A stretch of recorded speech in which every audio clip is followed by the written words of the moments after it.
Beneath an ordinary windswept meadow on a remote Swedish island lies an archaeological anomaly that defies every rule of ancient warfare. When researchers breached the topsoil, they did not find the organized mass graves of a traditional battlefield.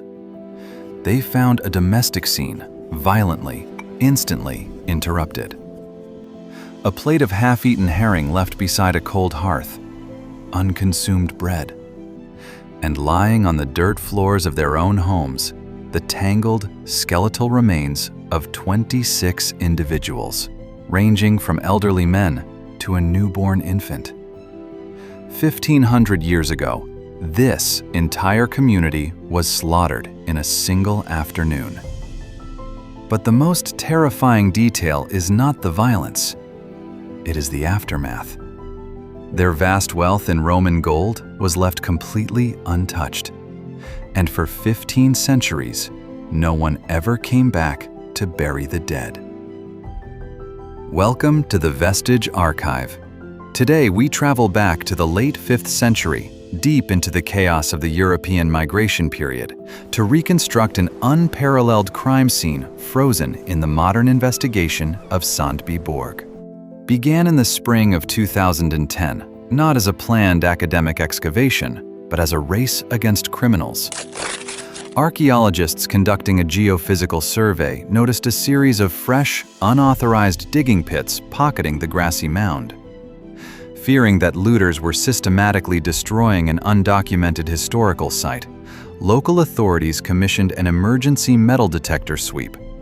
What they uncovered immediately shattered expectations. Buried deliberately, just inside the doorways of several houses, were 5 separate, highly concentrated caches of elite jewelry.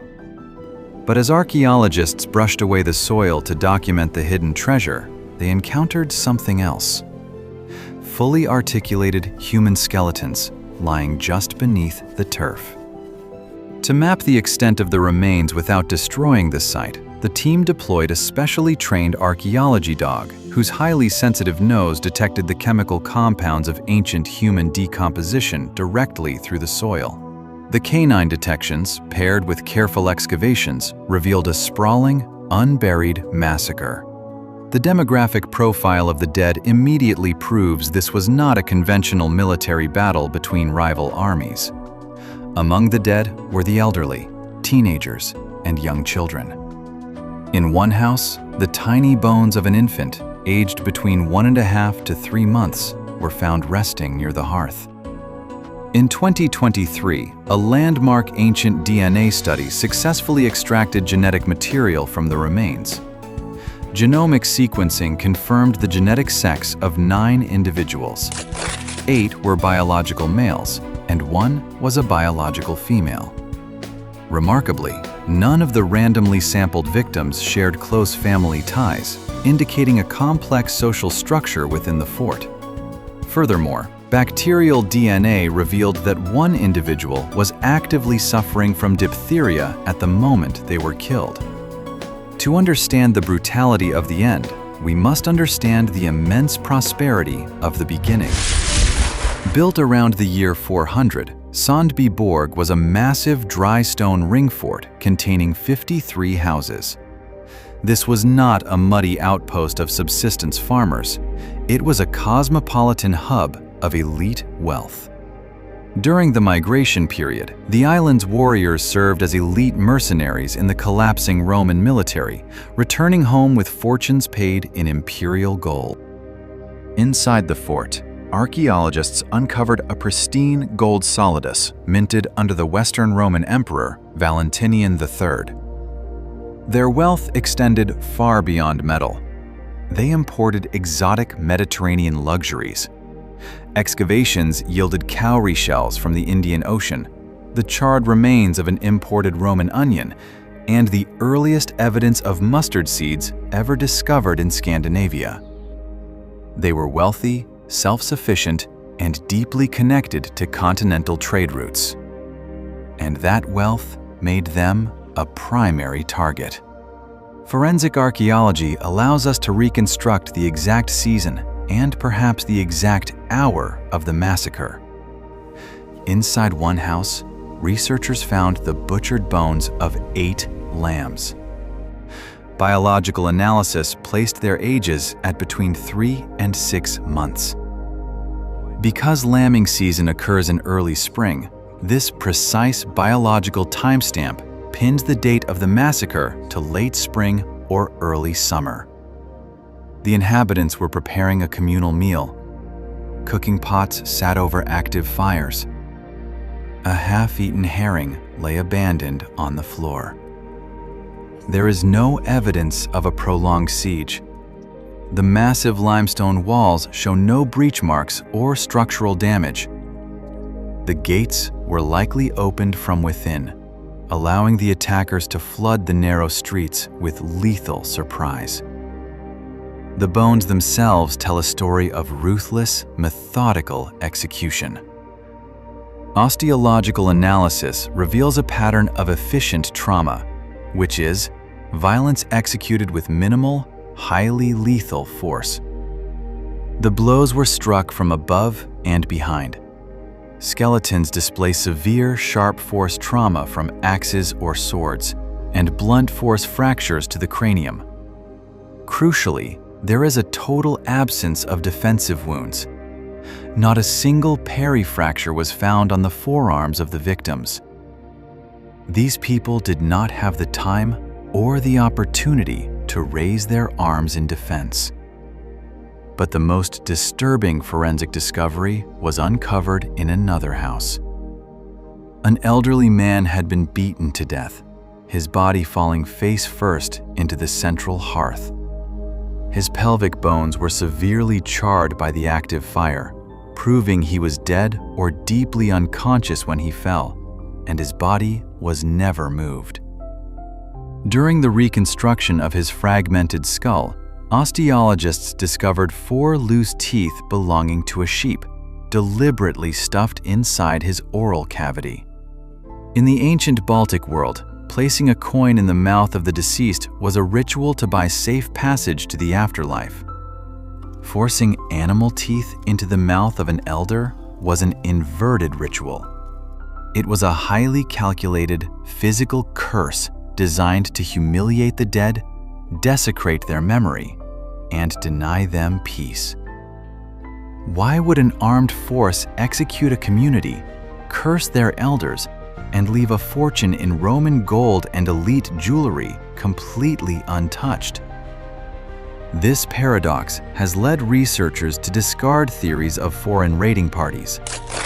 Foreigners would have undoubtedly plundered the precious metals and taken the livestock. Instead, the evidence points toward a local, internal power struggle. Following the collapse of the Western Roman Empire, elite factions on the island likely fought for territorial supremacy. The attackers sought political annihilation, not material gain. The desecration of the elder with sheep's teeth strongly implies an intimate, localized hatred. Yet a haunting anomaly remains. The 5 hoards of exquisite jewelry hidden in the doorways undeniably belonged to aristocratic women. But out of the 26 recovered bodies, ancient DNA confirms the presence of only 1 female. Where are the women of Sandby Borg? Did they flee through the sea-facing gates as the slaughter began? Were they abducted, enslaved, and integrated into the households of the victorious attackers, a common practice in ancient warfare? Or do their remains lie waiting in the unexcavated shadows of the fort? The archaeological record remains silent. Perhaps the most profound mystery is the aftermath. In migration period Scandinavia, proper cremation or burial was a strict religious and cultural obligation. Leaving human bodies to rot in the open air, inside their own homes, was a deliberate, aggressive social action. Experts suggest the perpetrators utilized the decomposing bodies to exert post-mortem agency. By denying the victims proper funerary rites, the killers weaponized the corpses, transforming the fort into a permanent monument of political terror. The psychological barrier was so absolute that it created a powerful local taboo. Even though neighboring communities continued to thrive on the island, no one ever set foot inside Sandby Borg to salvage its wealth or bury the dead.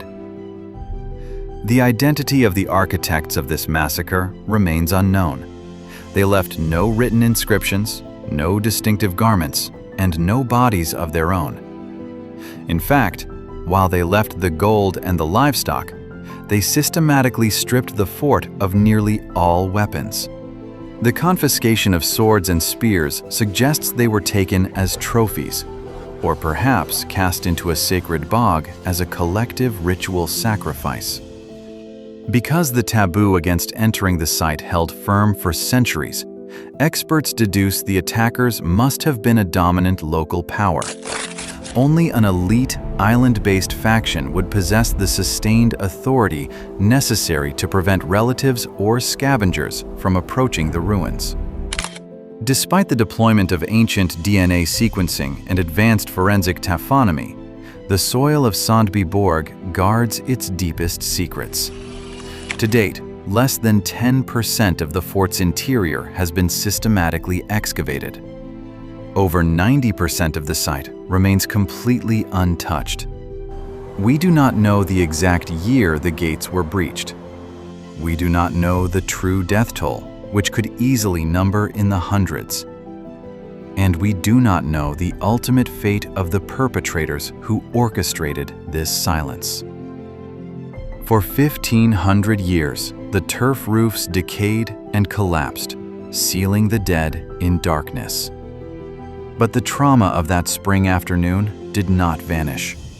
When modern archaeologists interviewed residents in the nearby village, they discovered something remarkable.